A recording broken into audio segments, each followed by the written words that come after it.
Isang pagpalang araw sa ating lahat mga kapatid.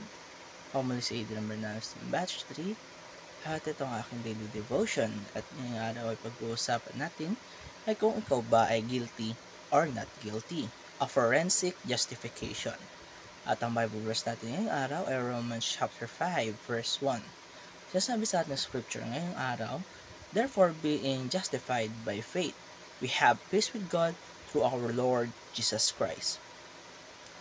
Ang salitang forensic ay kadalasang ginagamit sa mga korte, parang courtroom setting. At sa theology naman, ang forensic justification ay tumutukoy sa legal na deklarasyon ng Diyos.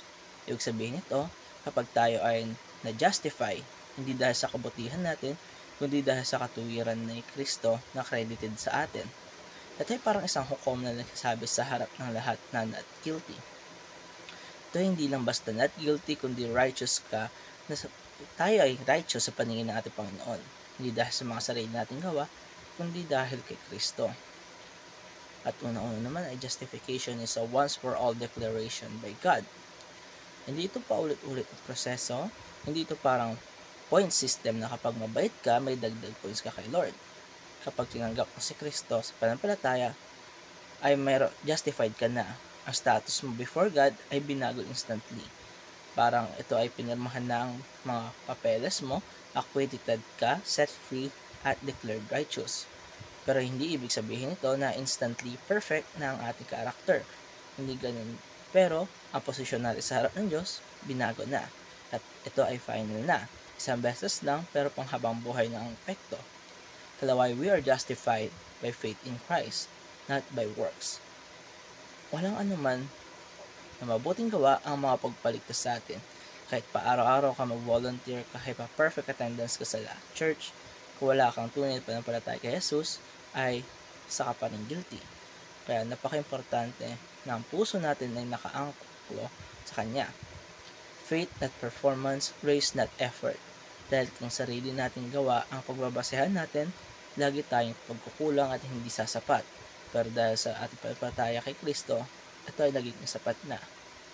Ikatatlo ay Christ's righteousness is credited to us. Kung iisipin, ang kasalanan natin, ipinasa kay Jesus noong siya'y napako sa krus. Inako niya ito ang parusa na dapat para sa sanlibutan.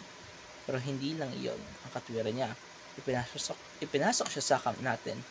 Imagine na may utang tayo na malaking halaga ng pera at tapos biglang may isang tao nagbayad ng lahat para sa atin.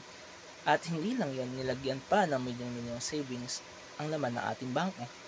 Ganun ang biyaya ng Panginoon. Hindi natin tinanggal ang guilt natin, binigyan pa niya tayo ng righteousness. At para naman sa application natin ngayong araw ay unang-una, treasure your freedom in Christ. Kung ikaw ay nakikristo na, tayo ay malaya na. Hindi ka na alipin ng guilt o ng condemnation. So bakit ka pa naglalakad na parang talunan? Dapat taas ang ating ulo, hindi dahil tayo ay perfect, but because you're forgiven and declared righteous. Kalaway, treasure your justified status in Christ. Kapag nagkakamali ka, bumalik ka kay Lord. Huwag mong hayaan ang guilt ang magtakip sa identity mo. Hindi ikaw kung ano ka kahapon. Ikaw ay na-justify na.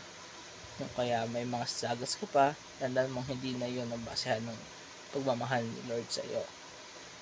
Ang status naman natin ngayon ay child of God, righteous at redeemed.